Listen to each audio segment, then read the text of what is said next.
Once a year, when the red star shone, the village sent someone up the mountain to die. The sacrifice was chosen by the village elders. Sometimes there was a volunteer, a soul old enough or sick enough or brave enough to choose to climb the rocky path to their death. But, more often than not, no man or woman stepped forward, and so the elders chose whomever they believed the village would miss the least.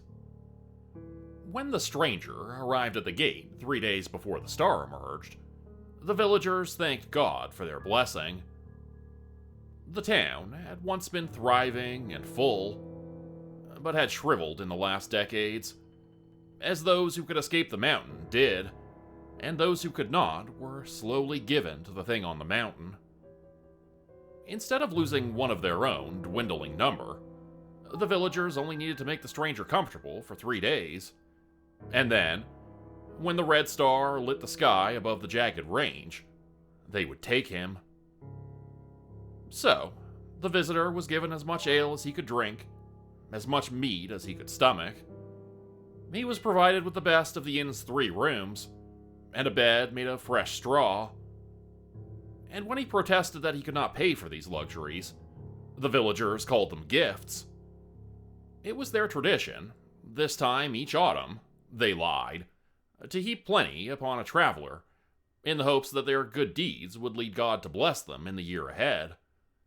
The villagers tried to send the stranger girls at night, but he refused, claiming he held a vow to remain chaste until some secret task was finished. This worried the elders, as only knights and priests usually made such vows. When the innkeeper found hidden armor and a sword in the visitor's room, the elders grew more anxious still. But they told themselves that no knight would travel alone and in such poor conditions. He must be a soldier, they said, perhaps a mercenary from the war in the East, or even a deserter. They convinced themselves it was the latter, as that would make his murder less of a sin, or so they hoped. On the dawn of the stranger's 3rd day in the village, the clouds that circled the mountain like buzzards around a dead deer held a ruby tinge. That was the sign that the elders knew heralded the rise of the red star, and so they prepared. They added herbs to the stranger's wine that would put him into a deep, unshakable sleep. What the villagers did not realize was that the stranger never drank their wine, nor did he eat any of the food they served him. He only made a show of gluttony, splashing and spilling every morsel and every drop, only to sup from his own stores when alone at night. As dusk fell on the village, and a scarlet glow began to bloody the denticulate horizon, the stranger faked a sudden exhaustion and retired to his room. The villagers sent 4 of their strongest farmers to creep up the inn stairs with rope and clubs. When the men pushed open the unlocked door, the shutters were closed, and the light was dim.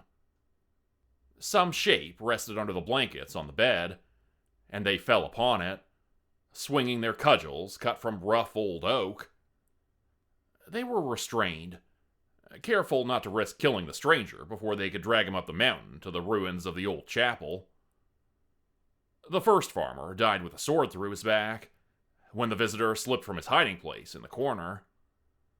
The next 2 were cut down before the first man fell, and the final attacker only had time to open his mouth to shout, before cold iron slipped between his teeth and out through the back of his neck. Downstairs, the 5 elders and the innkeeper waited.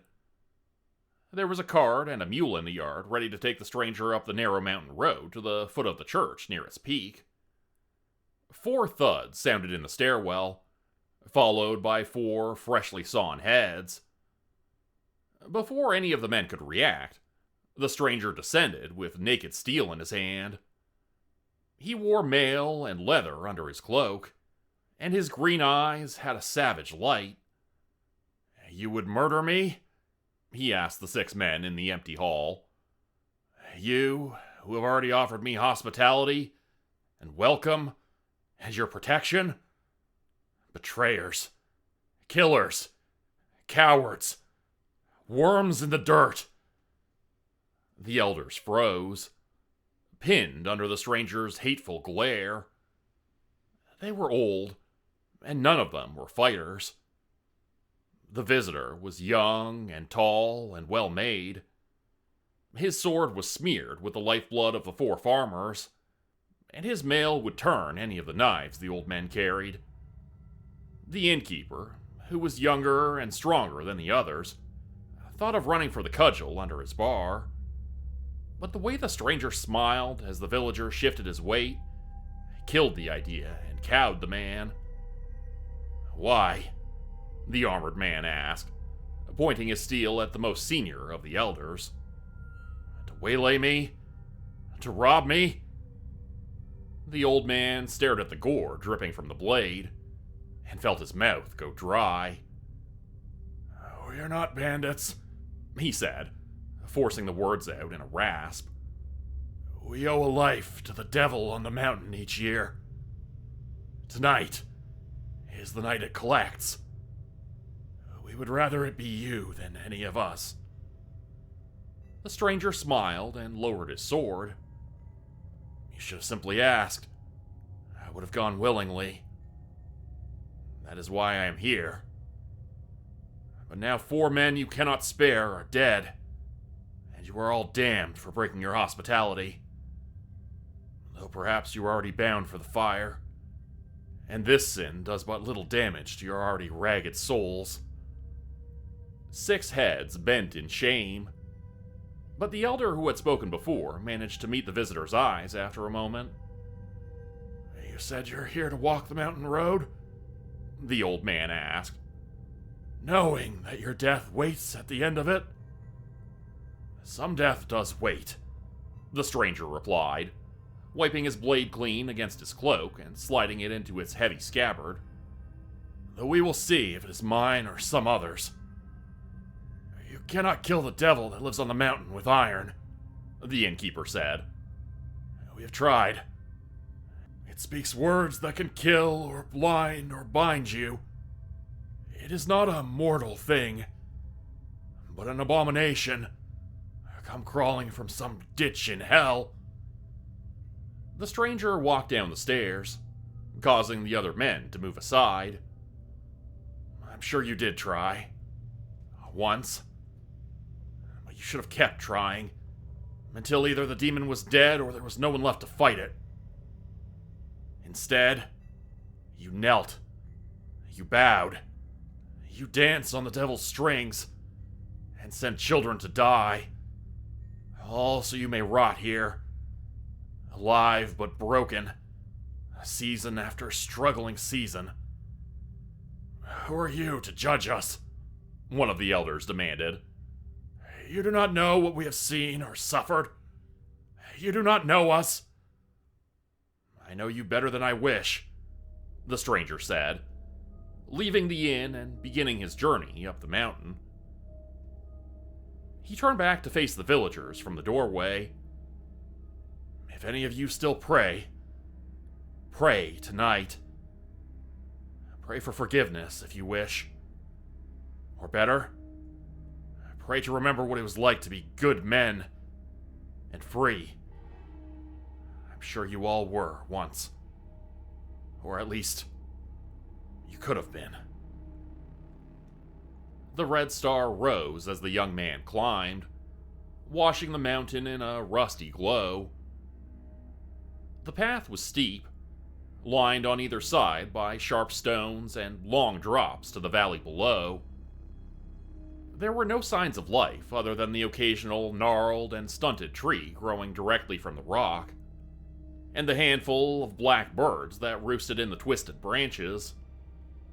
Those birds seemed to watch the stranger as he made his way up the battered road toward the ruined church that waited at the mountain's peak. By the time the man reached the summit, the night sky was so red it seemed almost on fire. The scarlet star shone high above the stranger, too bright to look at directly. A cruel west wind began to blow, snapping the traveler's cloak and carrying with it a smell like rotting meat. The once proud church stood alone at the top of the mountain. Once, it had been a small but beautiful chapel, a gift to the village from a long-dead king. But from as far back now as any living below can remember, the abbey had become a vile and profane place. A doom hung over the crumbling building, a curse that demands its yearly tithe of blood. The stranger had seen the church once before, when he was a boy, on the worst and most powerless night of his life. As he approached the unhallowed ground, he drew his sword and swore on its iron that, come the dawn, the evil in this place would be lifted, or his own life's flame would sit extinguished. He would not live another year under the Red Star.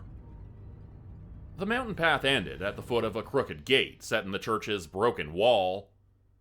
The chapel itself was formed from eroded and cracked stones, veined here and there with creeping vines.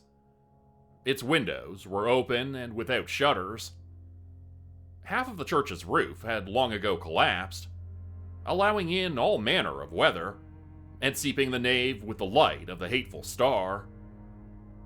A tiny cemetery, studded with faded markers and snapped crosses, covered the yard between chapel and wall.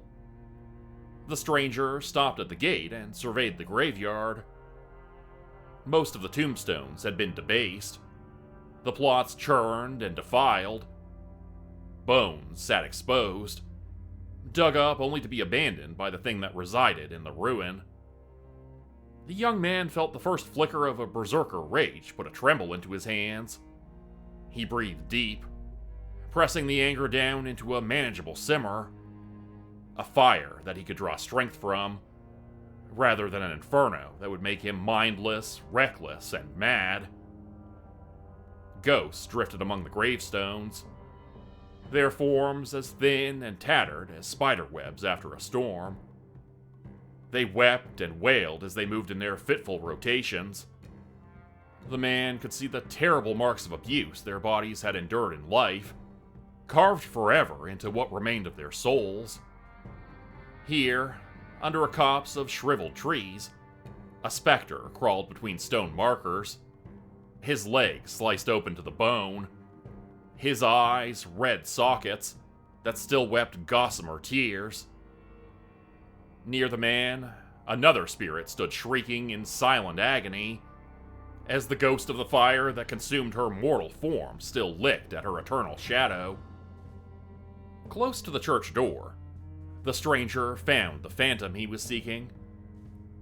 She was the youngest shade in the yard that the man could see, her white dress simple and her dark hair loose. He wept when he saw the echoes of her wounds, and the scars her spirit still wore even in death. Hate nearly took him then. Hate for the village and for the devil, and, most of all, hate for himself. Lifeless, glassy eyes passed over the stranger as he came close to the phantom. She did not seem to recognize him or even see him, but the living man made the dead girl a promise nonetheless. This will be the last night you suffer here alone, wandering among these poor, ravaged souls. I will free you from this hell, or I will join you in it, as I should have all of those years ago. The spirit made no answer, but the stranger thought he saw a light in her eyes, if only for an instant.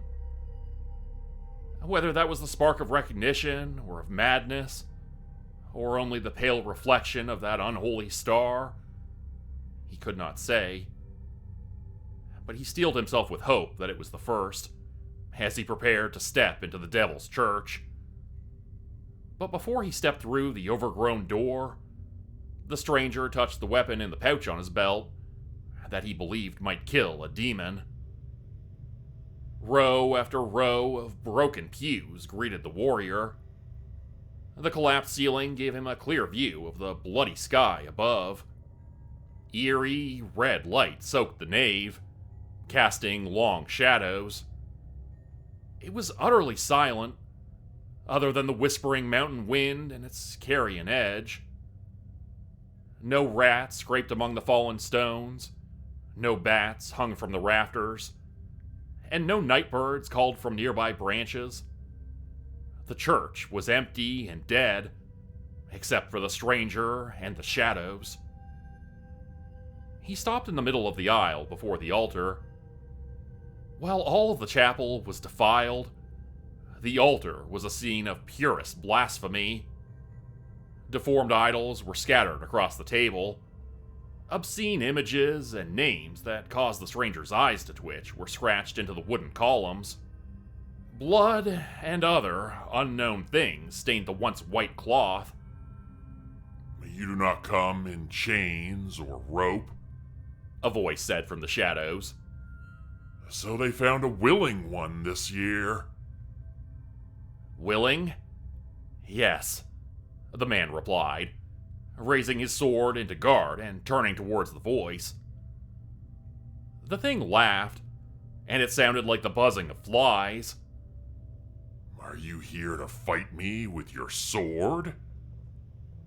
With my sword, with my boots, with tooth and nail, with whatever it takes to kill you. Come closer and kill me then, brave little man.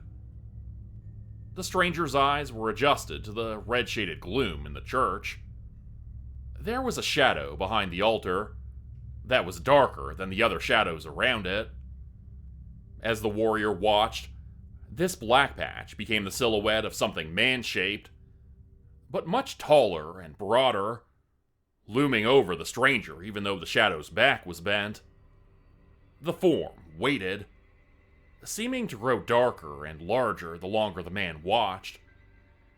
"Why did you come here?" the stranger asked, stepping forward and changing to a one-handed grip on his sword. I was called, and so I answered. Called by whom? Another careful step forward, the point of his sword in line with where the shadow's heart would be if it were a living thing. You called. All of you. You scheming, violent, vicious creatures. Come quicker, meat. The night is already half done, and I am so very hungry. As the stranger advanced, the devil appeared to both increase in size while also slipping further and further back into the ruined church. He knew it was drawing him in, and when it struck, it would be fast. It seemed like the red star above was nearly pulsing now, ruby light melting into the deep shadows, until they resembled fading bloodstains on the walls and floors and ceiling. Risking a glance up, the traveler saw open sky, and noted that he was at the edge of the collapsed roof. If he kept walking, he would soon be in utter darkness. He decided this was the best spot. "Do you know what you are?" the stranger asked the shadow. "You're a kind of mold. You are rot. You're the flies and worms and maggots one can find in spoiled meat. Enough talk, man. Come forward and find if you can kill me." "I could kill you," the stranger said, lowering his sword. "But now that I see you and smell you and know you, I'm not sure you're worth killing. I thought you were some devil, a prince of hell. But you're just a shadow, a stain. You don't need a knight to slay you or a priest to exorcise. You require nothing more than fresh water and hard scrubbing." Proud words, man, the buzzing voice said, so loud and close the stranger nearly dropped his sword with the urge to cover his ears. The smell hit him a moment later. It was the stink of unwashed animals and people, dead things left too long in the sun. The shadow behind the altar was gone, and the traveler turned just in time to find it behind him. There were no teeth or claws, only a sound like rushing water, and then the shadow fell on the stranger. In the blackness, the stranger suddenly wished nothing more than to die. All strength left his arms. His will buckled into a house of sticks against a hurricane. A deep, terrible coldness flooded into his lungs, his veins, his bones. In that perfect apathy, the warrior knew he needed only to close his eyes and give up, and nothing would hurt him ever again. Proud words, man, The devil repeated, this time in a whisper. It knew the stranger's sword was never a danger, that nothing the flesh thing could do was ever truly a threat. But in rushing out to attack the visitor, instead of waiting for him to fall deeper into darkness, the demon made a mistake. That allowed the stranger a moment to reach into a pouch on his belt, and to pull from the leather a small piece of rusted iron. Because the devil was focused on the sharp but harmless sword, it barely noticed as the man's other hand, the one which held the nail, pressed forward. The demon could have killed the stranger from the moment he walked through the church door. It could have plucked the man's arms from their sockets as easily as a cruel child could pull the wings off a pinned butterfly. But it didn't, because the visitor's words made it angry. The mountain devil wanted to savor the moment when the stranger realized his quest was pointless. It wanted to taste the despair in the man's soul. So it lingered, extended the suffering, and paid the nail no heed, until the dying warrior plunged it into the center of the shadow, where the heart should have been. The nail was shriveled with age, stained with rust and other imperfections. It was as long as the man's finger, though much thinner. Finding and acquiring the nail had taken the stranger a lifetime. All of the years he spent traveling, training, and preparing his body and his mind for one night against the devil. That time had also been spent searching. The traveler found countless relics in those 2 decades, all of them false. Saints' bones that were pulled from fresh corpses, splinters from the cross that came from decaying door frames. But the nail was real. The stranger knew from the moment he found it on the shores of the Jordan River, and from the dreams that it brought him each night, that the nail was his weapon. And now the devil knew it too. It screamed when the metal penetrated its shadow shape. It howled with an agony that even hell found unfamiliar and startling. The demon fled the chapel, flowing off the mountain like an oily cloud, its cries shaking the village below. Smiling, the stranger collapsed. When he next opened his eyes, the church was full of ghosts. All of the shades from the yard outside now stood around him. Their wounds were gone, and all of them appeared as they had in life. "You came back," a small voice said. The stranger turned and found the young girl, the one in the white dress. Her scars had disappeared. She looked exactly as she had the last time he'd seen her alive, more than 20 years before. "You've grown up," the girl said, taking his hand. "I'm sorry," the stranger whispered, tears in his eyes. "I promised I'd protect you."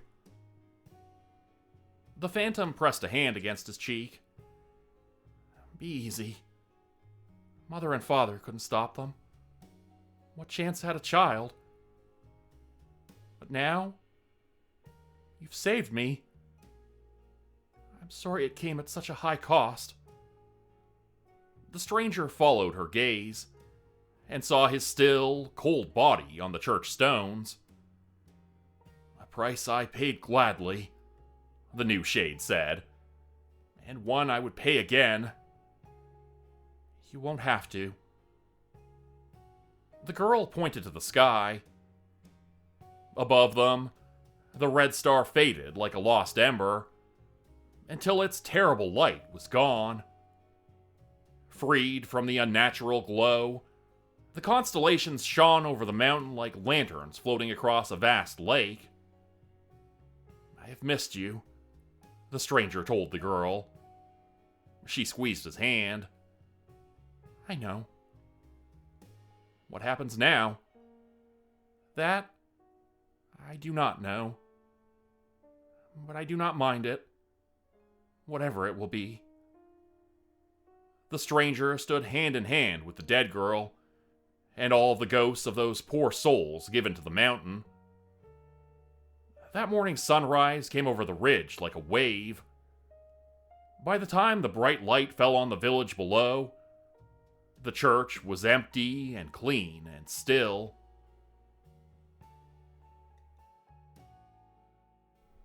Become a channel member today for early access, bonus videos, and special emojis only available to members. Check out the description below or click the join button for more info. If you'd like another way to help support the channel, please consider joining my Patreon page at patreon.com/JordanGroupeHorror. As a patron, you'll get access to bonus videos and content. You'll be credited at the end of every video going forward, and if you decide to stay for 3 months, I'll name a character after you which will be featured in a Hollow's End story. Links to join the Patreon are in the description. Thanks everyone for listening. Please like, subscribe, and comment to help the channel continue to grow. And see you again next time at 4 p.m. Eastern Standard Time. Hope you have a great night.